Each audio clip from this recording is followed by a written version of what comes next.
Welcome to the Author Your Life podcast, where you can write a new script for your life and become the hero of your story. I'm your host, David McRae. You are the author of your life. Let's get started. All you have to decide is what to do with the time that is given to you. In my experience, there's no such thing as luck. It is not our abilities that show what we truly are. It is our choices. Before we launch into the podcast, I'd like to tell you about my book, Author Your Life, Become the Hero of Your Story. This is a book for people who are at a crossroads in life and want to make a fresh start. Judging by the fact that you're listening to this podcast, I suspect that you may well be one of those people. This book is going to help you to change your narrative and rewrite the scripts in life that are holding you back. This book covers the latest science and research showing you how to become the person you want to be and live the life that you want to live. I'd like to invite you to get this book not only because I feel it's a great book that's going to help you, but also it's going to support the podcast as well. I love podcasts, but sometimes all of those ads that you get can be really irrelevant and annoying when you just want to listen to a good piece of training or a good interview. So I therefore made the decision with my podcasts that number one, I wanted my podcast to be free so that everyone could listen to it. And number two, that I wasn't going to fund it through all these annoying and irrelevant adverts and commercials. Therefore, if you want to support the podcast and support all the things that I put out there for free, whether it be here on the podcast, my YouTube channel, other areas on social media, then buying a book is going to enable and help that process. So this is what we call a win-win scenario.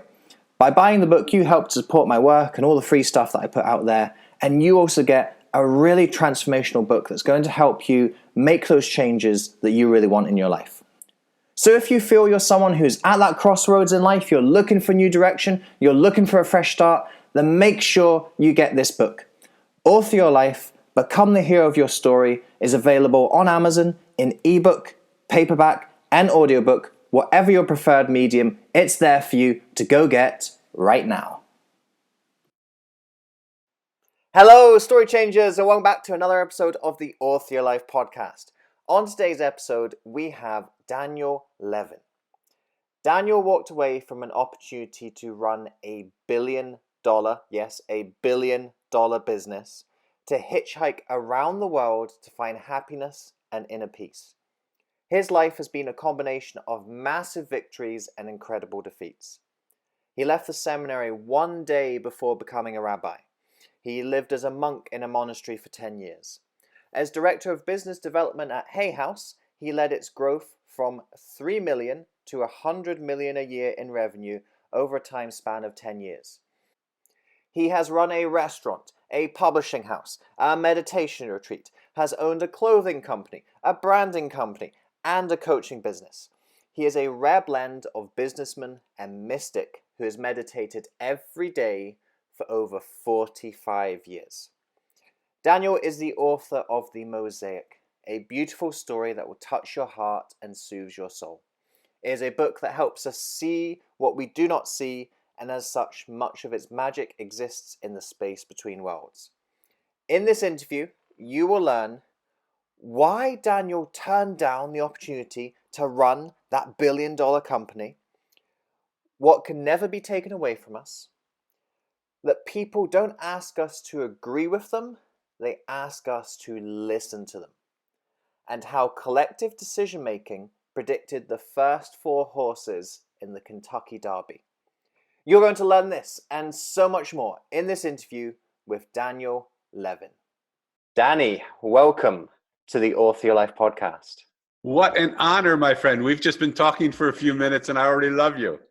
I don't know how I wrote my story without you being a part of it up until this point. Yeah, we've certainly gone deep already, and the listeners haven't even heard that deepness yet, but I'm sure they're going to get a little sample of that in our conversations today. It's great to have you on. It's my honor. Thank you, sir, for having me. So let's begin from the beginning. Author Your Life is all about stories. And I'd like to hear some of your story, Danny. Can you tell us some of your origin stories into who you are and the work that you do now? Yeah. Um, I, for those people who want to really know, I wrote it in a book. It's called The Mosaic. It is available on Amazon, but it really is a fableized version of the story of my life. Because what impacted, I was just a regular kid growing up in a lower middle class family. But I lost my dad when I was 13, and my mom 2 years later on the same day when I was 15. And that, losing my dad and losing my mom, and there's a picture of them right here on my desk that I'm looking to my left and seeing them, because I can feel them here with me right now as I talk about them. It completely changed the parameters of my life, because none of my friends had lost either one of their parents. And so there was no sense of feeling like what I was going through they could understand, because how could they understand? There was an emptiness and a feeling of just wanting to be loved unconditionally, like only a parent can do. That you, no matter what you do, your mom loves you. No matter what you do, your dad's there for you. At least the world that I grew up in. And suddenly that was gone, and I was looking for that. And I moved from the state that I was in to the middle of the country. I was born in Philadelphia. I moved to the Midwest because my mother's sister had married a man who was a household name. But we didn't know them growing up very much, because we were separated by 1,500 miles. And my life changed from a lower middle class kid to suddenly living in an elite, wealthy family. And I just watched it. And it was in a day and time when men didn't give their businesses over to their daughters. They gave them over to their sons, and he didn't have a son. He had 3 daughters.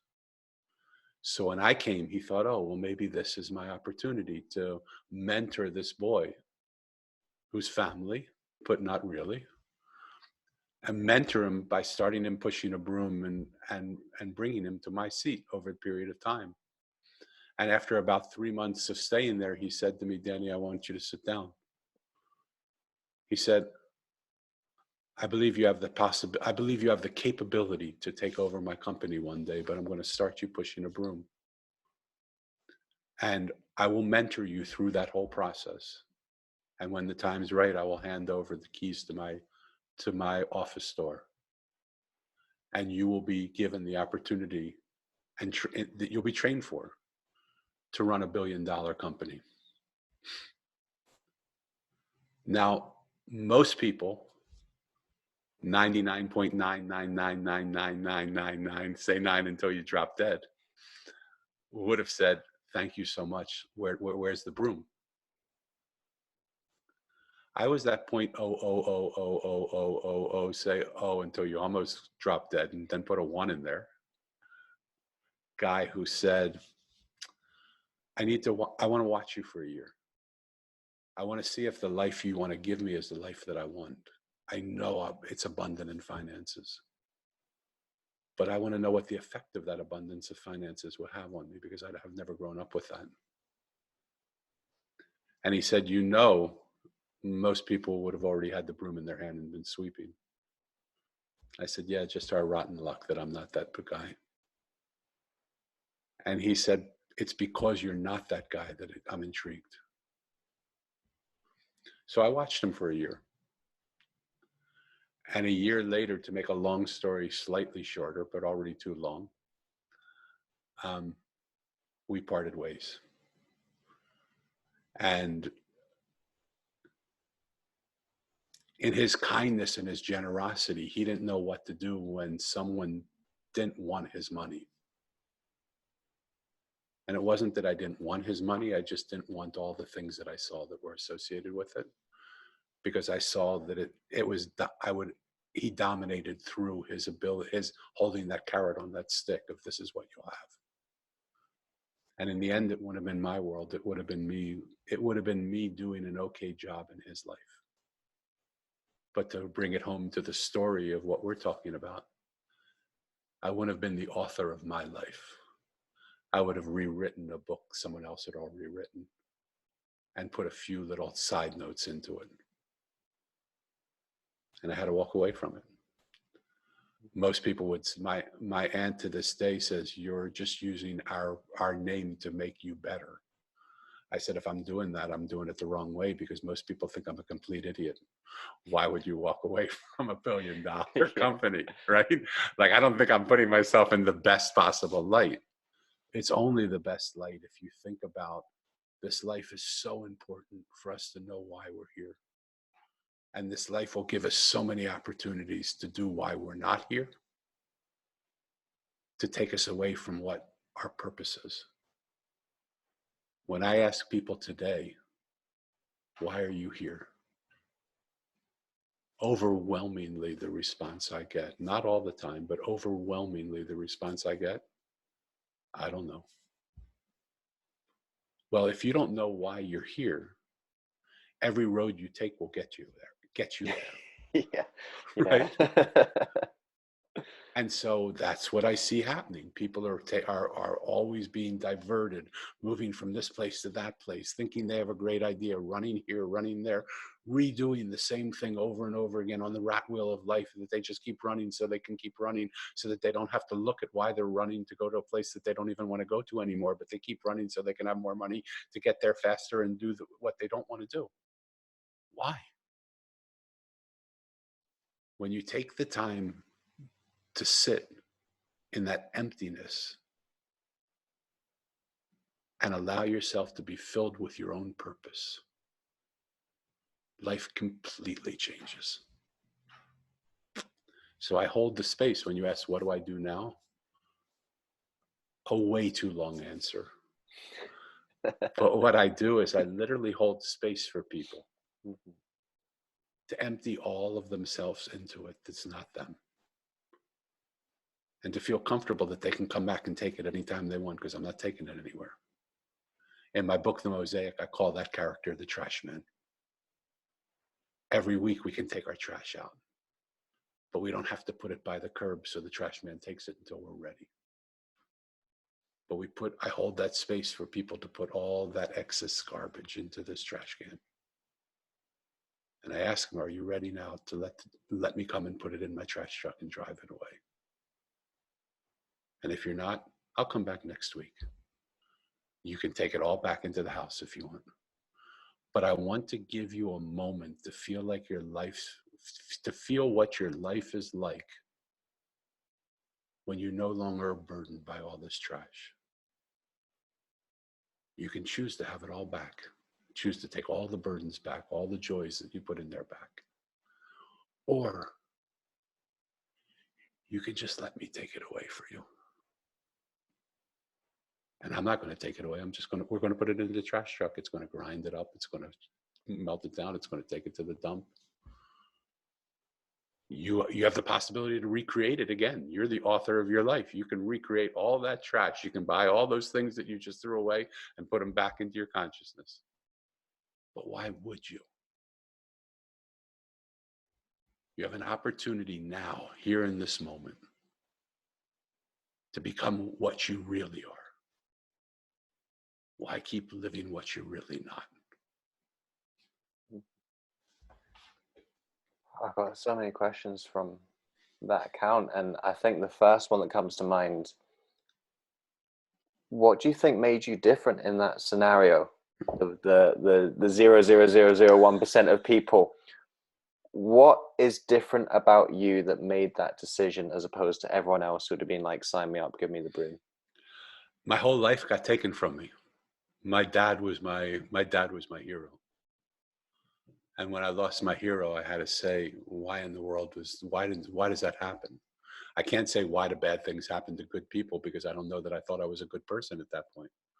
You know, I wondered why would a 13-year-old kid lose the comfort and love of his hero, of the one he looks up to more than anybody else. We would on summer vacation walk in the U.S. There's a place called Atlantic City, and in Atlantic City there's a boardwalk, and we would go in the days. This was lots of years ago. I'm 65 almost now, so this was when I was 4 or 5 years old, 60 years ago. And it was in the elite part of when it was the boardwalk walk, and we would go for a week or two just to go to have a vacation away from all of our problems. And I would hold my dad's ring finger, and he was big like me, and I was small but big like him. And before mini-me's were even known or used or invented, I was a mini-me, and people would stop on the boardwalk and they would just point at us and smile and look at us because our gait was the same. Our vibration was the same. Our energy was the same because I wanted to be my dad so badly. And when that gets taken from you, even a rock starts to feel something. And I realized it's not in all the stuff that can be taken from you in a moment. He died in a moment of a heart attack, making love to my mom. He wasn't sick. He wasn't nothing. We didn't know anything. All of a sudden he was there one minute, he was gone the next. It made me look at all these riches, all these wonders, all these things that we try so badly to have can be taken in 1 second. What can't be taken? What's the thing that will never be taken? That's what I want. I don't want to just feel good for a few moments and then lose everything when that moment comes. So what remains? That's what made me different, because everybody wanted the things. I couldn't understand why everybody wanted the things that would not remain. Right? There's a great story.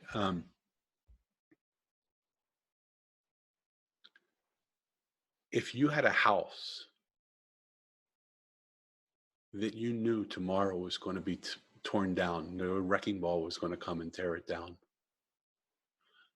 but in the corner of one room, you had never finished painting that corner. There was still an unpainted patch there. Would you finish painting that corner? Or would you just let it be because it's going to be destroyed anyway? What would you do? If it was destroyed tomorrow, no, I'd still paint it. It would annoy me that it was incomplete. Wow. So I love that you would do that, because the only person that has ever answered that way you did is my wife. And I thought, because I always thought, why would I repaint something that I know tomorrow will be gone? And it was then that I met a set of Buddhist monks. And the Buddhist monks were making mandalas out of sand. They were doing that laborious. There were 8 or 10 of them that were sitting together for 2 or 3 months, and I would watch them. They were not far from where I lived. I would go to them many afternoons, and I would just watch them do these mandalas, and they were gorgeous, and they were painstakingly laborious. And they took them months, 8 or 10 people shaving off these things to make them put the sand just in exactly the right place. And when it was all finished, they had a celebration. And the head of their monastery came, looked at it, took a brush and went like this and just destroyed it. And I said, why? Like, these guys worked for months. You worked months and months, many hours a day making this.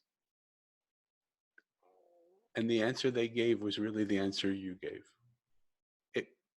It isn't for how long it's going to be here.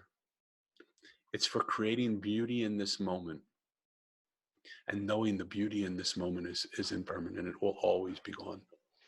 Yeah, that's exactly what I was thinking as I was listening to that story. That's one of the key tenets of Buddhism, isn't it? It's an acceptance of impermanence, and that must be a kind of a big part of ingraining that principle for them. But it stole my heart. Like, I was so happy for them that they completed it. I wanted them to have some sense of it, but for them it was just, that's the practice. Yeah. And so it moved me to the point that I still can't do that.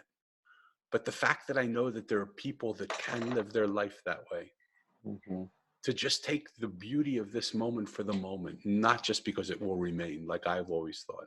Yeah. I think for me answering that question, I was tempted to say no, it's going to be destroyed tomorrow, but I thought actually I would be more annoyed that it was destroyed and I never got the chance to complete it, even if it just seems like a silly thing painting the corner. But for me, I'd be like, at least I've completed it and I've done it and I've got this sense of creative expression and achievement from finishing that, if only for a day, and that actually overrode my laziness or my nihilism of, oh well, it's all going to be gone tomorrow. Yeah. And so for me, the beauty of what happens in conversation is that we talked for a little while already before, right? Yeah. But the richness of what you just said makes me know you so much better now. And the beauty of life to me, the reason why I want to take this trip around the world, which we'll hopefully talk about, is because I only see the world through my perspective. And as much as I try and embrace other people's perspectives, I still only see it through my perspective and my perspective of other people's perspectives. But when I have the opportunity to have rich, full, deep conversations with people who've never been able to speak or never been able to be heard or don't feel like their opinion matters or don't feel like it will mean anything if they say anything, and I give meaning to it by just the space that I hold for them, all of us get richer because that perspective becomes multidimensional now. And we get to look at the same thing we've always looked at in many different ways. And that is what's called innovation to me. When a company can do that within its employees and within its customers and within its clients and within its leadership, when we can allow multidimensional perspectives to come into the way we see our life, we have the opportunity to find solutions to problems we could never see before. But what we've tended to do, because so many of us have lost our voice, is we silo ourselves in like-minded communities, like-minded thought people. We believe like these people believe because it gives power to the little voice that we want to have. But it doesn't give power to all the places we disagree. My wife and I were just having a conversation because it's getting time to vote in the primaries for who the candidates are. Yeah. And she said, I really don't even believe in either one of them. Like, I don't believe it'll make a difference. And I said, yeah, but you know, people died for the right to vote. And so, like, but if you don't feel that it'll make a difference, you don't vote. Like but a no vote is a vote, right? Yeah. And so, but we can't vote for what we want. We vote for what the party is that most symbolizes what some of the things we want. But the whole system needs to be changed. And one of the things I'm hoping to do is literally change the whole system of the way we operate in the world. Bucky Fuller said, you can't change the world with the thinking of the world that you're in. You have to create a new paradigm that makes the old paradigm obsolete. This paradigm that we're operating in isn't working. Everywhere there's discord. Politics, discord. Nation to nation, discord. Religion to religion, discord. Healthcare, discord. I mean, everywhere you turn. Color of the skin determines how we treat somebody. Religion determines how we treat somebody. What side of the border they live on determines how we treat somebody. But that doesn't have anything to do with anything. Those are made up lines, right? They didn't come preordained. It wasn't like a stick together puzzle. We decided where our differences are and we held the differences strong. We decide this is communist and this is democratic. None of it's, there's no reality in any of it except in the mind's sets of what we believe. What would happen if we came together and we operated more in a swarm intelligence, like the birds, like the ants, like the bees, like the fish? They don't follow a leader. They collectively tune into each other and all move in the same way. And they make a collective mind, and you can watch them affect the way the whole swarm moves. It's not that they move in the same way as the leader. They move in coordination to each other, in cooperation with each other. And the person in the back, the fish in the back, can influence the way the whole thing in the front, middle, front, doesn't matter where you are. They feel each other and move to that feeling. We don't do that. We operate in a vertical reality where we're told what to do. We're taught what to do. Self-help people help people who need self-help, right? Leaders lead people. We live in a world where we tell people they're broken and we want to fix them. We tell people you can't do it, but we can help you do it. What about living in a world where we say we can do it? If we do it together, we can do anything. Together, we're stronger, we're better, we're more, we're richer, we're more powerful. We'll make better decisions. We make bolder decisions. We take more risks because we know we're there for each other. Sounds like I'm on a park bench or in Hyde Park or something. I better shut up. No, that's exactly an environment that I want, where you feel you're just allowing what is there to come to the fore. I would like to return to several things you actually said earlier, and we'll just kind of go through them. One of the things you're talking about was this desire to find that which cannot be taken away from you. Yeah. And you've had about 50 years to start to answer that question for yourself. Have you found an answer to what can't be taken from us? Yes, finally. And it's just happened recently. All my life, I've been dedicated to that. And what I realized is the one thing that can't be taken from us is the truth that we are all connected. We live in a world where it's so apparent that we're separate. I say to people, the lie has become so easy to believe we call it the truth. Mm-hmm. And the truth has become so hard to believe we call it a lie. Like, how can you honestly say you and I are connected? You're in Glasgow, Scotland, and I'm in San Diego, California. Up until 14 minutes ago, we didn't even know each other existed. We're sitting and talking through a box. We've never even hugged each other, held each other, cried in each other's arms, talked to each other, shared things. How can we say that you're the same? You're a young man, I'm an old man. How do you say that we're the same? Well, in the world of form, we're different, no doubt about it. But what's happening now more and more is we are changing our understanding of the world from a world of form to a world of energy.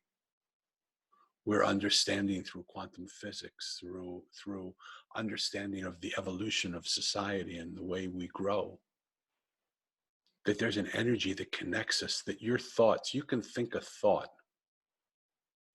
And if I'm in tune to you, I can feel it from 10,000 miles away. And we know that. We know, we've all had that experience. We're thinking of somebody and all of a sudden the phone rings and they're on the phone and they said, well, wow, I was just thinking of you. Well, how does that happen? Coincidence? Maybe.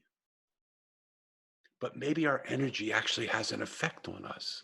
Maybe we're much more connected than we actually believe. When you think about a mosaic, which is just the symbol of the book that I wrote, every single piece is connected. And no matter how small they are, no matter how big, no matter what color they are, no matter what shape, no matter what texture, no matter where they come from, whether they're wood or tile or glass, the beauty of the mosaic is all of those pieces come together to create something far greater than they are. We've gotten lost in our separateness. We've gotten lost. We were born totally dependent on the world to take care of us. Somewhere in the world, we learned we had to grow up and take care of ourselves.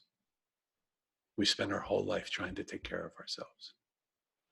We get older and we realize we can't take care of ourselves. We need the help of other people. So in that same story that I said, if you knew your house was going to be torn down, why would you spend all of your time trying to take care of yourself when you know you come in dependent on the care of other people, relying on the care of other people, and you go out most times dependent and relying on the care of each other, because we were never meant to do it alone. This was not the world we were intended to live. We were never meant to show up how big and strong and to become superpowers and use our superhero powers. And everybody wants to become this extraordinary human being. But that's because they don't understand the beauty of the ordinary. In my book, The Mosaic, when he went out and his parents died. He asked the adults, "Where did my parents go?" And the adults said they went to this place called heaven. They're happy there.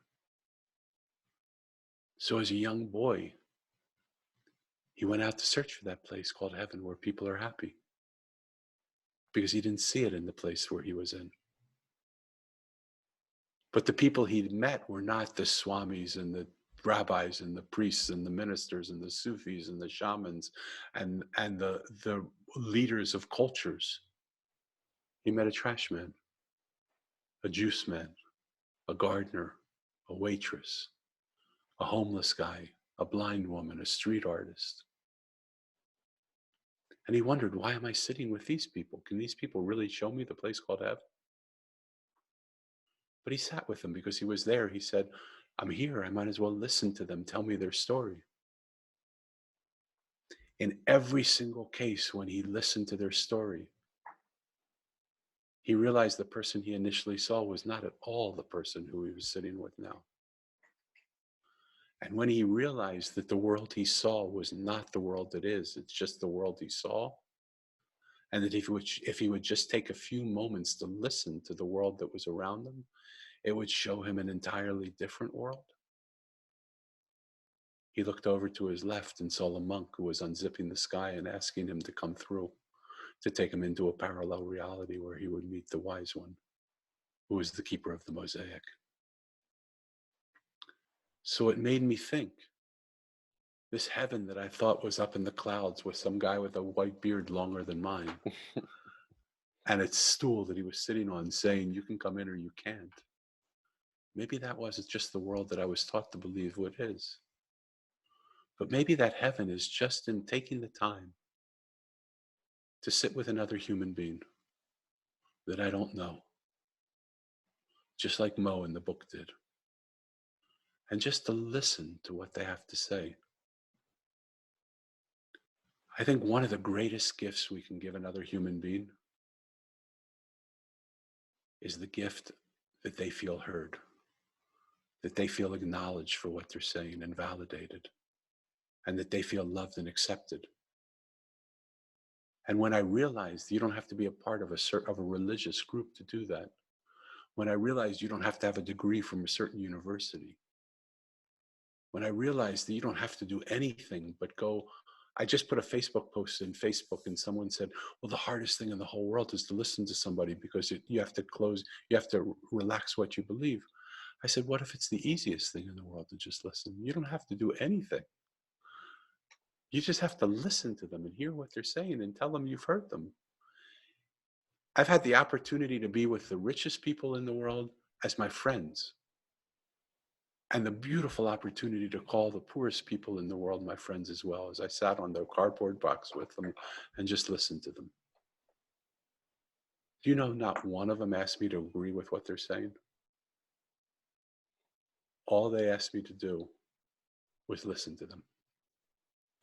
And when I listened to them and I heard them and I acknowledged them and I validated them and I loved them and I accepted them, we became friends. And you know what? Friends will do things for each other that we would never do for anybody else. The world is in desperate need of friendship. That's the heaven that we're asking, that I found. That place where we can sit with each other and listen to each other and love each other and accept each other no matter what we believe. Because you have every right to believe whatever you want to believe, and so do I. That doesn't mean we have to hate each other. It means we get a chance to understand each other and see what we've always saw slightly different. And who knows, in seeing the world different than the way both of us see it, we might actually find a solution to a problem we didn't even know was possible to find. Heaven is right here. It isn't in a cloud with a guy with a beard like mine. He'd have a better beard than I would. Does that make sense to you? Yeah, absolutely. There's something that you said that I want to come back to, and it was talking about I can't remember exactly what you said. It was talking about superheroes, and that was it. And going through, and we've got to do everything ourselves and be self-sufficient. And one of the things I talk about with Author Your Life is being the hero of your own story. And I really make this distinction between being a superhero and a hero. If you look at superhero, like somebody that I've never resonated with is Superman.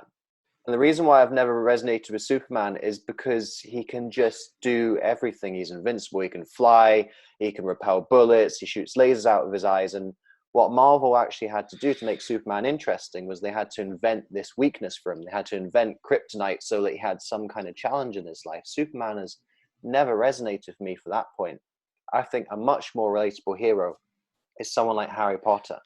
If you look at the character of Harry Potter, he always doubts himself. He never believes that he's good enough. He never believes that he has a solution. And he has so much help from the people around him, his friends, his mentors, his parents' friends. Everyone helps him and guides him as the hero.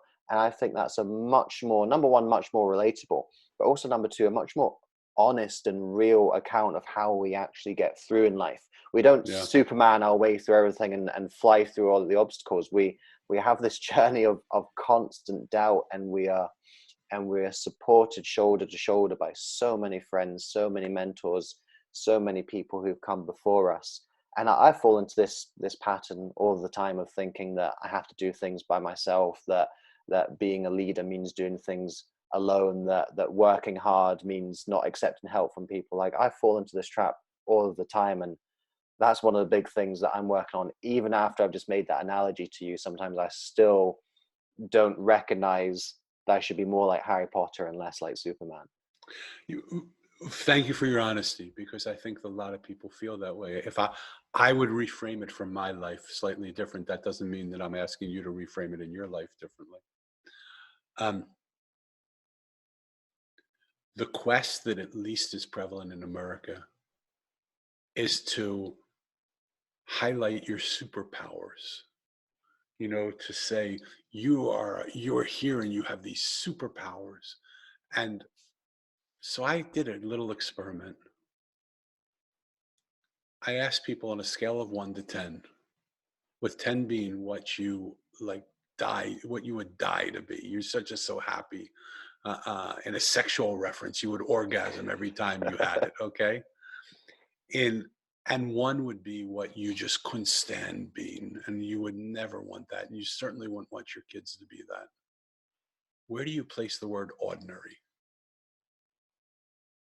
99% of the people said a 1 or a 2. Wow. When I said, on that same scale, where do you place the word extraordinary? And they said, oh God, 99%, maybe 100% said 10, 15, 20. I mean, we all want to live extraordinary lives. I want an extraordinary life for my kids. I want an extraordinary family. I want extraordinary this. And I said, okay, maybe it's just a play of the English language, but can you help me in this?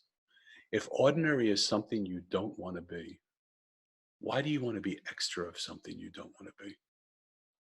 Because extraordinary is extra of what you don't want to be. Yeah. And where did you ever learn that ordinary wasn't the most exquisite thing in the world? Have you ever seen a sunrise? It's ordinary. It happens every single day. We can tell you the minute that the sun will come up. We can tell you the minute to the second that it will set. Have you ever seen buds come on a tree at springtime after a long, cold winter? The most gorgeous thing in the world. It happens every season, every spring. It's completely ordinary. Have you ever seen day turn into night and night turn into day? Absolutely beautiful. Have you ever seen the river and the mountain? The mountain doesn't try to be the river, and the river doesn't try to be the mountain. It's happy in what it is.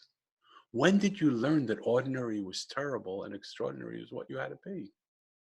What it does is it holds a barrier of something that's not sustainable for you to live your life in. So you keep holding this thing up to yourself. If you have to be extraordinary, you have to be extraordinary. You're always falling short. So all you do is self-loathe. You hate yourself and you loathe yourself because you can't be what you think you have to be, because you think you have to be other than what you are. What would happen if, instead of having to be extraordinary and have all your superpowers, or instead of having to be always in self-doubt because you didn't trust yourself and you didn't think you could do it on your own, what would happen if you came center and you said, I was never meant to do this by myself. There's certain things I'm good at, certain things I'm not good at. So my purpose here is to build my mosaic around me so that we together help and support each other. I'm great at this, you're great at that, you're great at this, you're great at that. Let's take our greatness and make our greatness great together. We were never meant to do the game alone. We came in needing the help of others. We'll probably go out needing the help of others. Why live mythologically this life that we can take care of ourselves on our own for all that time in between?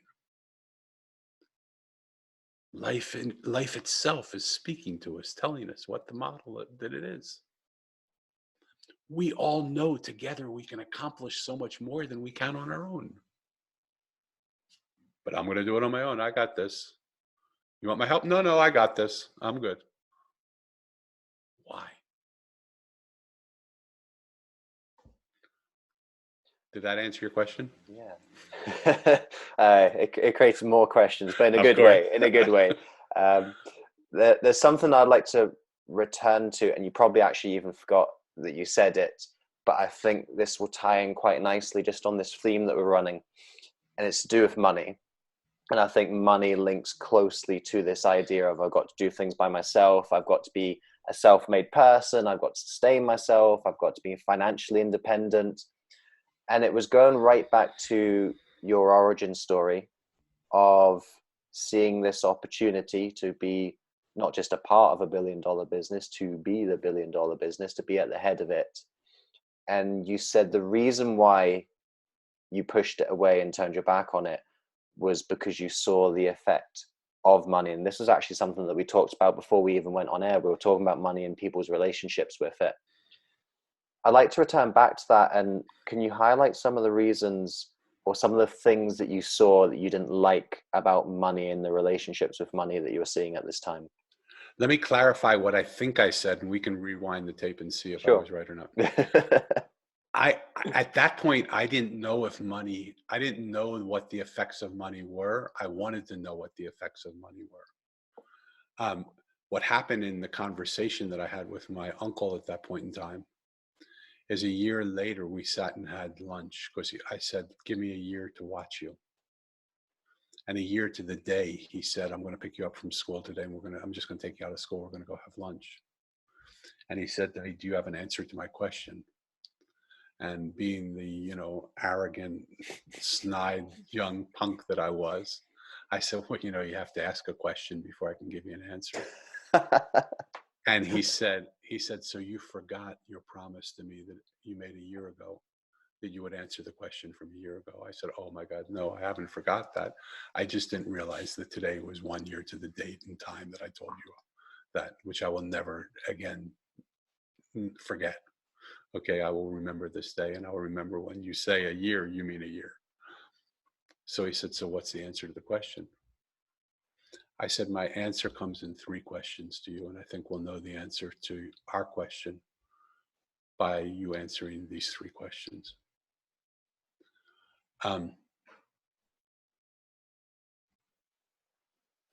Without going into all 3 of them, I said to him, the final question, or the second question was, I remember coming up to you and you were having a party at the house for your birthday. And there were about 300 of your friends there. And I thought, wow, what an honor to have 300 people come to this house in honor of you and loving you, caring about you so much to come and spend this, celebrate your birthday with you. I mean, there are not many people that can have a birthday and have 300 people come to their birthday that are close friends of theirs. And I said, what an honor for you to have that many close friends. And I said, do you remember what you said to me? Like, I'm going to try and paraphrase it, but you tell me if I'm wrong. You said to me, Danny, none of these people are my friends. If I didn't have money, none of them would come. They're only here because they want something from me. And I said, is that correct? He said, yeah, I'd say the same thing today. I said, why would you want to give me that gift? Why would you want me to never believe that people like me and I like them for just the people that we are? Why would you want me to think that people always want something from me? And so I said, the other two questions, just not to leave people hanging, was he had 3 daughters, and they were attractive, but not, you would never stop and turn and go, wow, they're beautiful. And I was there when they were dating, and boys were getting interested in them, and they were going out. He said, make no mistake about it, you are not the most attractive people in the world. There's only one reason why a boy is interested in you. It's because of your last name. Oh. And I said to him, he said, that's true. I mean, even if they were attractive, they would still be interested in them because of their last name. I said, why would you want to give my children that gift? Why would you want me to hand that over to my children, that they don't think that they're worthy of somebody's love just because of a last name, that they're going to be only loved for the money that they have? And the third question I asked them was, let's say I'm able to get over the party scene and I'm able to make friendships with people, but you're really smart and you're a good person. Like, if you can't do it, I doubt I will. But let's say all things fall in place for me and the whole world aligns and I'm able to do it. And let's say I'm able to give my kids enough belief in themselves that they'll never look at the world the same way. Let's take it, I mean, off chance that it's going to happen, but let's give it the possibility. Would you be willing, as I work my way up from sweeping the floors to sitting in the chair that runs this company, that if I were to see things that needed slight adjustments, because I mean, you're $1 billion company. I mean, nothing's broken, but there are things that could be done better. People could be loved more. Or would you be willing to let me put that input into it? And he said, Danny, if it ain't broken, why would you fix it? And I said, do you think we have the answer to your question now? And he said, yeah, I think we do. You're just too peculiar. And I said, yeah, I think that's probably true. And he said, you know what it means? I said, I think I do, but why don't you tell me? He said, you're going to be excommunicated. You understand that? Because we've given you every opportunity in the world. You've turned your back on it. So we can't support you in that. And I said, but you have already. You've given me a year of your time. You've given me a year of your training. You welcomed me into your home. I want you to know how very thankful I am to you. And I hope you don't see this as me spitting in your face or denying who you are. It just doesn't fit. The jacket doesn't fit me. And I think we'll both be better suited by realizing that. And I'm sorry that it has to turn out that way, but rather than feel bad about that, I want you to know how honored I feel that you brought me into your home, that you believed in me enough that you would train me and teach me. And if it's time for us to go, it's time for us to go. And to his credit, they couldn't disown me that much. They came back and tried to offer me different things and offer me more things and help, and they couldn't just excommunicate me, but they said that with the thought that, oh God, I can't be excommunicated. Why would anybody in their right mind walk away from $1 billion? Mm-hmm. I wasn't in my right mind. I had just lost my parents. That doesn't leave you in your right mind. So it's an interesting reaction that they had. It was almost like well, if we keep on trying, he'll finally get it, and that will somehow change his mind, rather than, no, this is a fundamental perspective that I have, and you're not going to change that. This isn't just I've been daft and I haven't thought things through properly. It's even interesting, just not just your reaction to it, but actually how they reacted to your reaction is also interesting.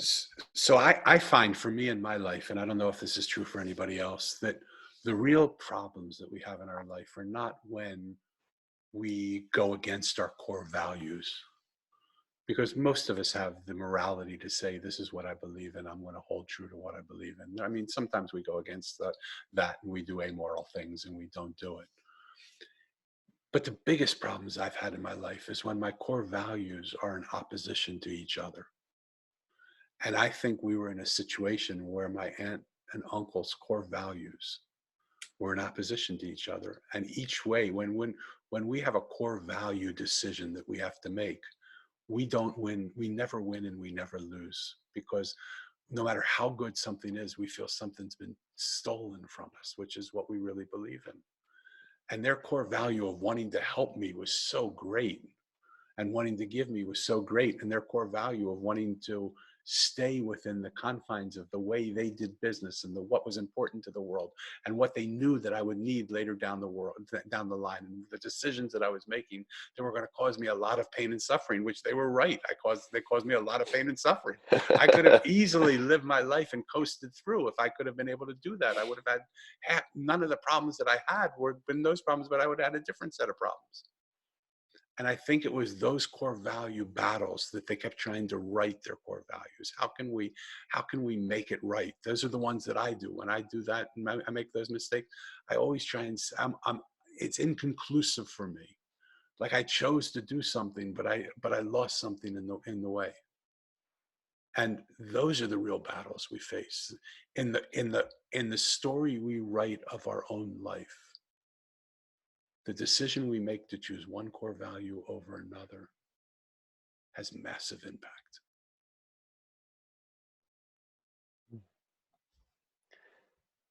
Well, Danny, we've been teasing throughout this conversation for a while, and I think this links in again with your journey and your search for answers about this big listening tour that you're going on. And I think the time is finally right to lift the lid on that particular Pandora's box. So let's start with a little bit of backstory. You've kind of given us some of the ideas and motivations behind it, but what are you doing, and what is the thinking behind why you're going to go out and do this?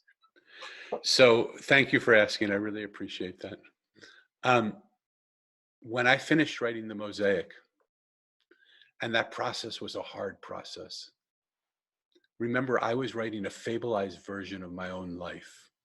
The characters that I put in the book were basically people that I knew, but they weren't completely nonfiction versions. I had fableized it a little bit. And I wrote what they would say, and I wrote what they would do. And every time I would write it, they stole it from me. I would wake up in the morning, my file was corrupt. I would wake up in the morning, it was erased. I would wake up in the morning, it didn't sound like it was. And you can ask my wife, I would wake up at 3:00 in the morning just on fire to get this done. And I would be greeted by something that was, my computer wouldn't work. It was lost. The file didn't sound right. And it went on for 2.5 years. And this should have been easy. This is the fableized version of my life. I was just writing it. And finally I said, what is going on? It took me 2.5 years to have the courage to ask the book that I was writing, why aren't you letting me write to? And I was shocked. One by one, the characters came in front of me. And they said, what you're saying is not what we want to say. Just listen to what we want to say and write what we want to say.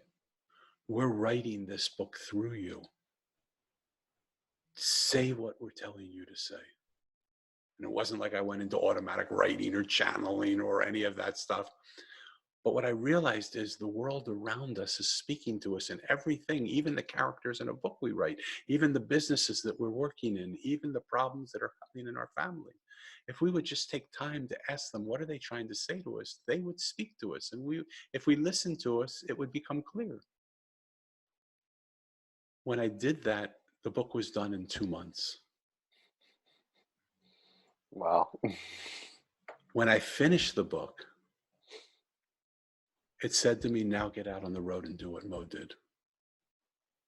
We want you to go from town to town, village to village, city to city, nation to nation. And we want you to meet ordinary people. We want you to meet the people that nobody talks to. We want you to talk to the people that everybody listens to. Because everybody, when you talk to them, when you listen to them, feels like their voice isn't really heard. My wife, I think I said this to you, I'll just use similar examples. There's so many times when we're talking and having a conversation and my wife says, Danny, you're not listening to me. Because I already have in my mind where I want to go. When I take the time to listen, she feels so comforted. I don't have to do what she says. We don't have to agree, but she feels listened to and heard. Our kids go to school and they come back and they say, why are they trying to put us? Our daughter is a square peg in a square hole. It works perfectly for her. Our son is a round peg. And he says, I don't like school because they're trying to put me into a square hole and I don't fit there. And they won't let me be a round peg. They won't devise a new system to put me in, which is a round hole. They're not listening to me. They don't hear what I have to say. Employees in companies that I work with, when I ask them, do you feel your voice is heard? They say, no way, we don't trust you. This company, there's not an environment of trust where we can actually say what we feel. We'll be fired if we say what we actually feel because nobody gives a shit what we feel. Like, pardon my language. No one gives a darn what we think. The CEOs of those same companies say to me, it's lonely at the top. We can't let people know us because if they know us, they'll see all our insecurities. They won't follow us.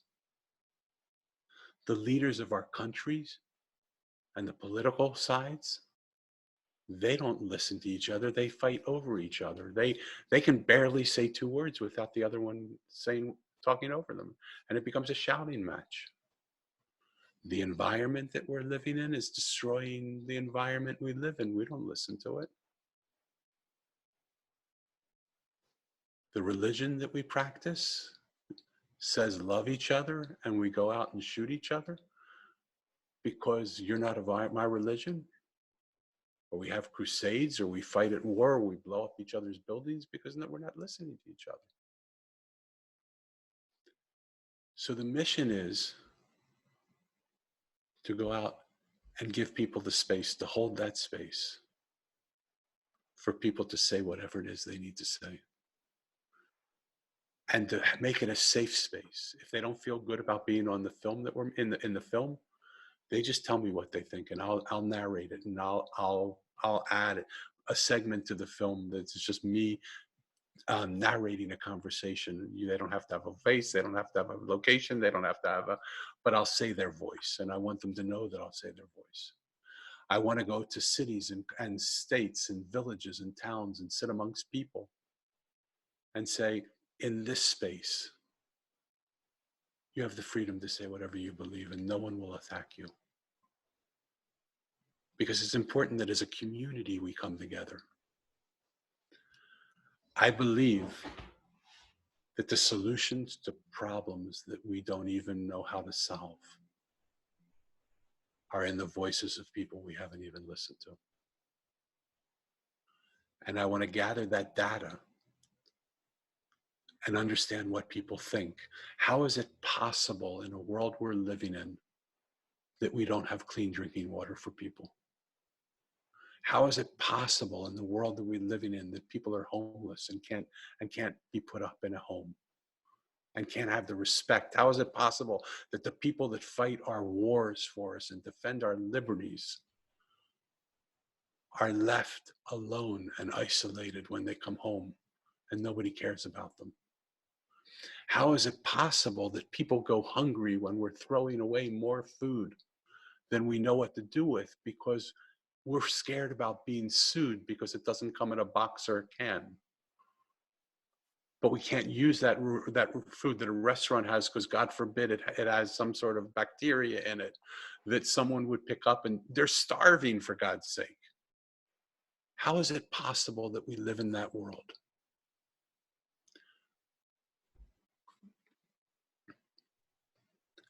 I have the opportunity to partner up with a group of people that are out of Stanford University, one of the big well-known universities in America. And they've created a algorithm and a virtual room and a possibility that allows the human mind to come together with other human minds that disagree with it and create a swarm mentality, create a collective mind together. And what they do is we bring them into a virtual room, and in that room we have solutions around an octagon of how to solve. Say we want to take on hunger. We have solutions around an octagon, and we can have multiple octagons. We can have people come in and choose from multiple octagons. And we ask people which problems do they want to solve? How would they go about solving it? And when we say go, we activate their mouse to a puck that's in the center. And we watch them move with magnets trying to pull that puck to where they believe the answer is. And over a very short period of time, what happens is they come together in a collective mind and move to a spot. It's not because they follow the leader. It's because somehow there's an energy that happens when they come together in the room and they realize the energy is not moving in this direction. It's moving over here, and we could adjust it maybe to go over here. And you watch it. The puck moves from here, and then it goes over to here, and then it goes over to here. And collectively they decide. They're using this technology to do predictive analysis for companies on things that are easy to solve. Like they've been tested to find the winner of the Kentucky Derby. And against 586 to 1 odds, the collective mind picked first, second, third, fourth. A $20 bet on what they came up with produced an $11,000 reward. And the interesting thing is, on the cards of the 40 people that they wrote of their own selections, not one of them picked correctly first, second, and fourth. Only one of the 40 picked the horse to come in third. They're showing over and over again that collectively we're smarter, we're bolder, we take more risks, we're more intelligent, we make better decisions when we come together collectively and do it. So I said to them, great. So we win some money by gambling on the right solutions. Right? Fabulous. Is that and that's a fabulous contribution. You're going to make people richer. Why don't we try and apply it to social issues? Why don't we see if we can solve hunger and homelessness and global warming and sexism and racism and all the things that we need to solve? Why don't we try it that way? They said, we're all in, let's do it. So we've created something called the Mosaic Swarm, and people can join by going to the mosaiconline.com and looking for the Swarm. And what we want to do is we're asking for $1 a month contribution. We chose $1 because we felt it was a small enough number that most people could afford, no matter what their economic state of being. And I know there are places in the world which we will engage people in where $1 seems like $1 billion to them. So what we'll do is we'll ask those people who can afford $1 if they would be willing to sponsor someone in another place where they can't afford $1. Because the goal is to find the minority of 1 billion people who are ready to change the world.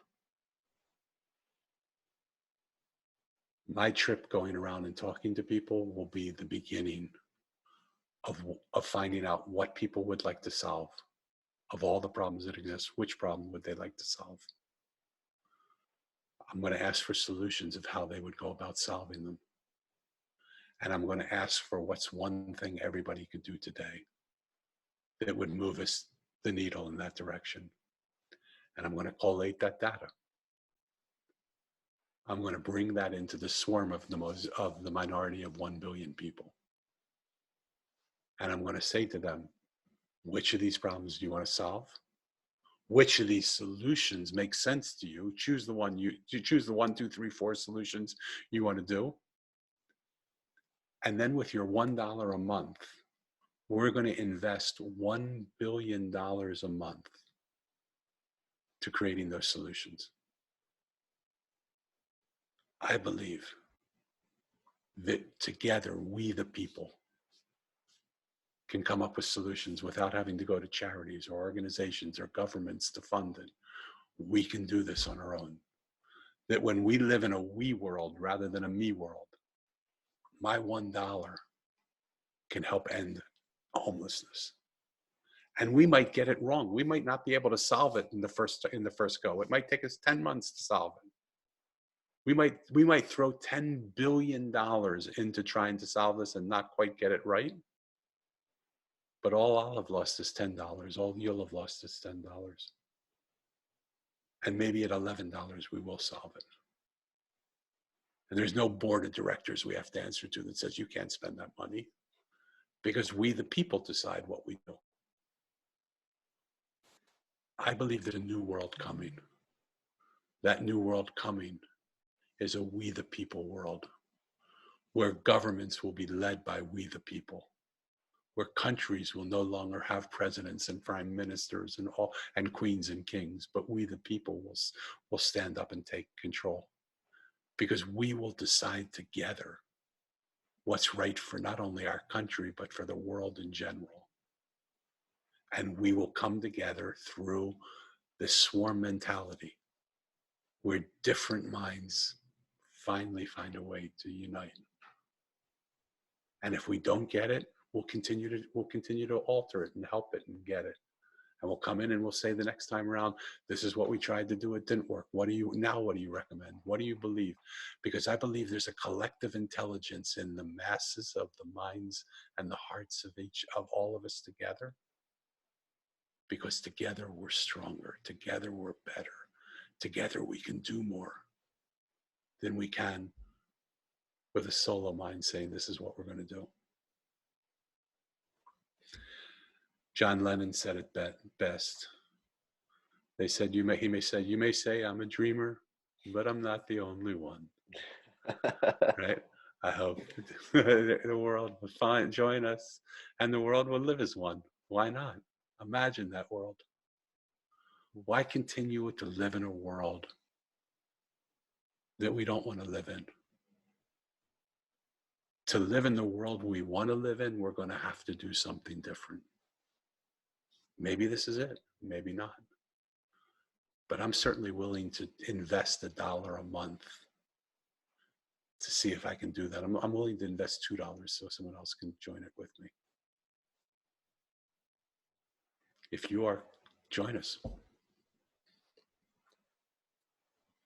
In this conversation, Danny, and in all my podcast interviews in general, I have my list of pre-prepared questions, and I don't stick to them religiously in a regimented fashion. They're just to help guide themes and ideas.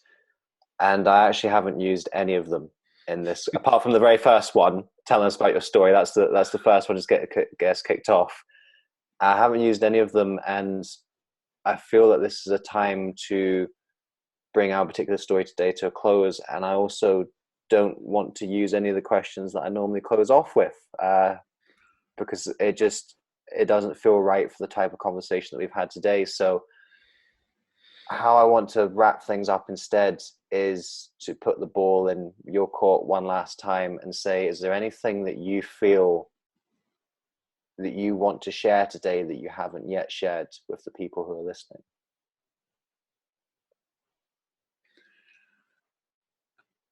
Yeah. And maybe it will wrap it up, and maybe it will answer one of the questions that you might have asked me if you would have asked me today. What you're doing, David, is so powerful. And when we realize that the story we're living is the story we've written, and that if we're not happy with the story we've written, we can edit it. I was writing a story for, I was branding one of the most anticipated hotel openings in the United States. It's called the Andaz, and it was in Maui, in Hawaii. And they were just waiting for this to happen. And they said, well, they hired me to say, we want you to write our story because you're a storyteller. I said, well, what is your story? They said, we don't have one. And we want you to write it. So I said, okay, well, why do people come there? And they said, people come to Maui to fall in love or to renew their love. So I took their core values of their company and I created characters out of them. And I wrote a love story. And the guy in the story was the guy that every guy wanted to be. He was the best warrior. He was the friendliest. He had more charisma. He was the best looking guy. He led countries and people with his magnetism, and he was the best in the water and in the land. He was the best warrior, and every woman in the island wanted to be with him. So I wrote the end of the story, and every night he went home to a different woman because everyone wanted to be with him. And when they read that, they said, Danny, that can't be, we're like a hotel. We're going to have people here who are single, but we're also going to have families coming. We can't have that be the message that we put on every bed. So I said, oh God, I'm so sorry. It's true. I changed 8 or 10 words. And I said, every night, though, he could have gone home with any woman on the island. He couldn't wait to go home to the woman he dreamt about being with all day. Completely different character now. What the Mosaic has taught me is that our thoughts become our words. Our words create our stories, and our stories become our life. If we're unhappy with any portion of the world we live in, we can change any portion of that equation, and it will change the whole equation. So how could people look at their life now, reinforce the parts of their story that they love, and rewrite the story that is bringing them pain and suffering? Rewrite the thoughts that are creating that pain. Rewrite the words that we say in the stories that we tell. Rewrite the stories that we tell. I had someone come to me and say, you've said the same story 100 times. Change the story up. What would it look like? Just change a few words of your story. It was so hard to do it because I was on rote just saying the same story over and over and over and over and over again. And I just went on, mental eclipse for a minute. So the story would come out and I said it, I relaxed my mind, then I came back, here we are, we're back to the story again. And I knew exactly where it was, like a placeholder in my life. When I changed just a few words, it was no longer a placeholder. The story itself changed. Having written a book that is a fable, the Mosaic, having listened to the characters tell me it was not what they wanted to say, and changing what it is they said to what it is they wanted to say. How would you listen to the world around you and what it's trying to tell you and craft it into the story of your life? You do not have to be the person you have written yourself into the chapter of this story to be. Go back and change it. Thoughts, words, story, life. It's the work I do with people. If anybody feels drawn to come aboard, I've just reopened my life. I wasn't taking people before. I've reopened my life because I rewrote that story. Absolutely. So if anybody wants, I'm here. If they don't want, David can help you. Other people can help you. Go to whoever you feel drawn to. Go to someone you trust. But it's often hard to rewrite your story on your own. You don't even see how you're repeating the same things over and over again. Well, for folks who are listening, all of the stuff that you've been talking about today, Danny will be there. The book, the collective decision making, listening tour, ability to contact you, to ask questions, find out more, hold the space. All of that will be available to people. And just to kind of round off, I want to thank you for holding the space today. As I said, this is a first for the podcast. I've never gone through and not asked a single one of my normal pre-prepared questions. You just created a space for our conversation today, and it felt natural and fluid just to be right there and to explore the themes that were coming up. So thank you for bringing that energy and that flow into our conversation today. Thank you for having the courage to deviate from what you do and to allow this to happen. That says a lot about you as a human being. If you've enjoyed today's episode and you'd like to take your education with Author Your Life a little bit further, then I'd love for you to join us in the brand new Author Your Life Academy. The Author Your Life Academy is an online educational community where you can start a new and exciting chapter of your life. In the Academy, there is ongoing, extended, exclusive training to help you build the skills that you need to grow and develop in your life. You get to join a community of aspirational story changers who are supporting you, encouraging you, and celebrating with you along your journey. I'm also in there as well, providing tailored specific mentorship through live question and answer sessions and priority access through messaging and emails. If you'd like to enroll in the Academy, you can do so for just $27 a month. That's £20 for those of you in the UK. When you join, you get 3 awesome bonuses. You get an audiobook, you get an online course, and you get a ticket to one of my live events. So if you're ready to start something new and exciting in your life, come join us in the Author Your Life Academy.